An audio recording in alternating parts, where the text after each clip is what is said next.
ব্যাপারেও ঘোষণা হলো, শহীদের দরজা দিয়া আল্লাহর জান্নাতে চলে যাবে। নারীদের ব্যাপারে আল্লাহ বলেন, ও দুনিয়ার নারীরা, সন্তান প্রসবের সময় কঠিন যন্ত্রণা হয়, কষ্ট হয়, কত নারী দুনিয়া থেকে বিদায় হয়ে যায়। আল্লাহর নবীর ঘোষণা হলো, সন্তান প্রসবের সময় যদি কোনো আল্লাহর বান্দী দুনিয়ার মায়া ত্যাগ করে বিদায় হয়ে যায়, আল্লাহ তাআলা বলেন, নবী ইনি মরে নাই, শহীদের দরজা দিয়া আমি আল্লাহর জান্নাতে চলে গিয়েছি। এই উম্মতের জন্য এই মেসেজগুলো, আর কারোর জন্য না। বনি ইসরাইলের উম্মতের জন্য হুকুম ছিল, তারা যে কোনো জায়গায় ইবাদত করতে পারতেন না। নির্দিষ্টতম হিন্দু ধর্মাবলম্বী ভাইয়েরা বোনেরা যেমন তাদের ওই মন্দির ছাড়া ইবাদত করতে পারে না, ঠিক তেমনি ভাবে বনি ইসরাইলের সম্প্রদায়ের লোকদের ক্ষেত্রে আল্লাহর আদেশ ছিল যে যে কোনো জায়গায় তারা ইবাদত করতে পারবে না।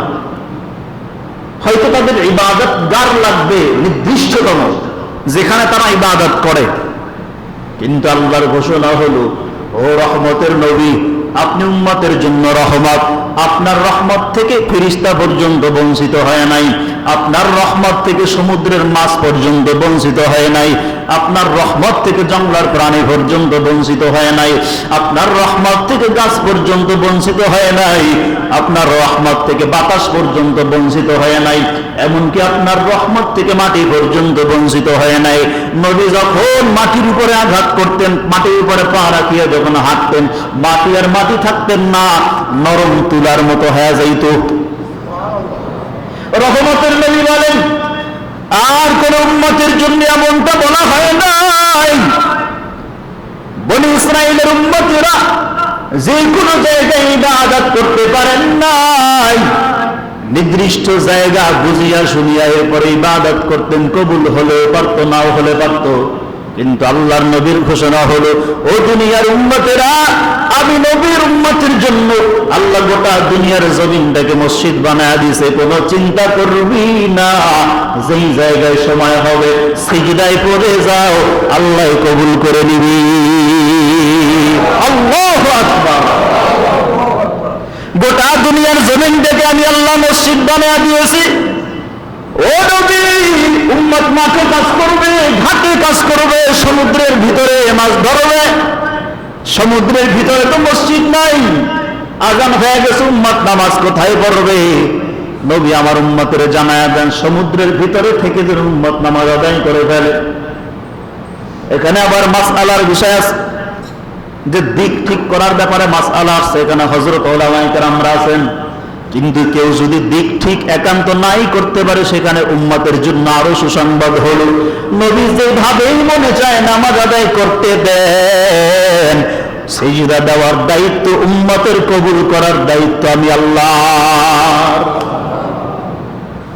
কার জন্য এই মেসেজগুলো? কার জন্য? নবীর জন্য, আমাদের উপরে আসছেন। আহা, নবী আমার বলে, কারো ক্ষেত্রে বিনা হিসাবে জান্নাতের ঘোষণা আল্লাহর পক্ষ থেকে আসে নাই, শুধু এই উম্মতের বেলায় আসছে। ও নবী, চিন্তা করবেন না, আপনার এক রাতের কান্না লক্ষ কোটি উম্মতের নাজাতের জরিয়া হয়ে যাবে। এক একজন উম্মত হাসরের ময়দানে ঘোষণা করা হবে 70,000 উম্মতের ব্যাপারে। এই 70,000-এর ব্যাপারে উলামায়ে কেরাম বলেন, এই 70,000 সারা দুনিয়ায় যদিও 70,000, কিন্তু এরা আলেমদের কথা বলা হয়েছে, ফকিহদের কথা বলা হয়েছে। এক একজন ওই 70,000-এর মধ্যে এক একজন উম্মত 70,000-কে সুপারিশ করে আল্লাহর জান্নাতে নিয়ে যাবে। উলামায়ে কেরাম বোঝানোর জন্য মিসাল দিয়েছেন, যে ধরেন 70,000-এর মধ্যে ইমাম আবু হানিফা আছে, তিনি তো একজন ফকিহ, গোটা দুনিয়ার প্রায় 3 ভাগের মানুষ যার মাযহাবের অনুসারী, আমি আপনিও তো। তা আমাদের পক্ষ থেকে যদি আবু হানিফা বলে, আল্লাহ এই 70,000-এর মধ্যে আমি একজন, এখন আমার 70,000-কে আমি টেনে জান্নাতে নিয়ে যাই, আল্লাহ বলবে ঠিক আছে, নিয়ে যাও। তো আবু হানিফার মতে যদি আরো 69,999 জন যদি দাঁড়ায়, তাহলে গোটা জগতে মানুষ থাকার কথা 70,000-কে 70,000 দিয়ে গুণ দেন, রেজাল্ট কত হয় দেখেন। আল্লাহ জান্নাত দিয়ে দিবে। আম্মা জান আয়েশা থেকে হাদিস, নবীকে বলে, ও আয়েশা, হাসরের ময়দানে কোটি কোটি মানুষ ওখানে জমা হবে, প্রায় 100 লক্ষ নবীরা ওখানে থাকবেন। ও নবী, আপনার কাছ থেকে আমি আয়েশা জানতে চাই, এত কোটি কোটি উম্মতের মধ্যে, নবীদের মধ্যে, মানুষদের মধ্যে আপনার উম্মত যাচাই কেমনে করবেন? আপনি তো বলছেন আপনি যাচাই করে করে জান্নাতে নিয়ে যাবেন। নবী, মানলাম, কিন্তু আমার প্রশ্ন হলো, এই অসংখ্য মানুষের মধ্যে আপনার উম্মতকে যাচাই করে কেমনে বুঝবেন এটা আপনার উম্মত? নবী আমার চোখের পানি ফেলাইয়া আয়েশার প্রশ্নের জবাব দিয়া বলে, আয়েশা, আল্লাহর পক্ষ থেকে আমি আল্লাহর উপরে নামাজ দান করা হয়েছে রে আয়েশা, তুমি জানো না? বলে, হ্যাঁ নবী জানি। বলে, নামাজের আগে ওযুর বিধান দেওয়া হয়েছে? বলে, সেটাও জানি। আমার উম্মতেরা যদি 5 বেলার নামাজ ঠিক মতো আদায়ের জন্য ওযু করে নেয়, আমি নবী রাহমাতুল লিল আলামিন বলে দিলাম, আমার ওই নবীর উম্মতরা যারা 5 বেলার নামাজের জন্য ওযু করবে, যেই যেই অঙ্গ ওযুর পানি দিয়ে ধৌত করলো, হাসরের ময়দানে কোন উম্মতের এমন নিদর্শন হবে না, শুধু আমার উম্মতের এমন নিদর্শন হবে, ওযুতে ভেজা অঙ্গ প্রত্যঙ্গগুলো ওই দিন নূরের বাতির মতো ঝলমল ঝলমল করে জ্বলতে থাকবে।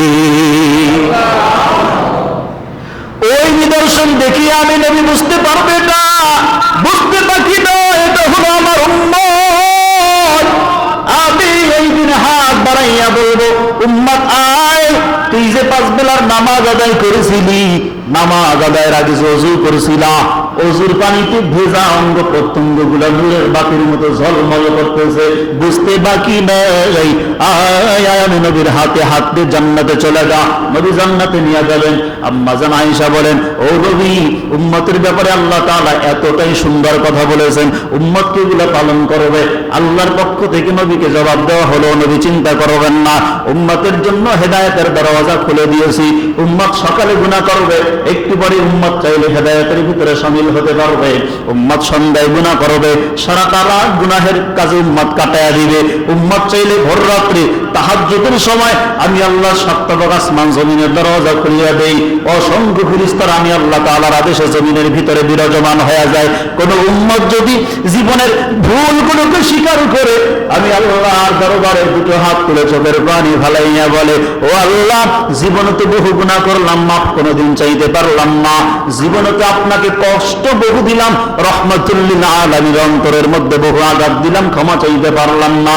ও আল্লাহ, এই শেষ রাত্রে সব মানুষরা যখন ঘুমায়, আমি বান্দা ওযু করে আপনার শরণাপন্ন হয়েছি ক্ষমা চাওয়ার জন্য, ক্ষমা করে দেন।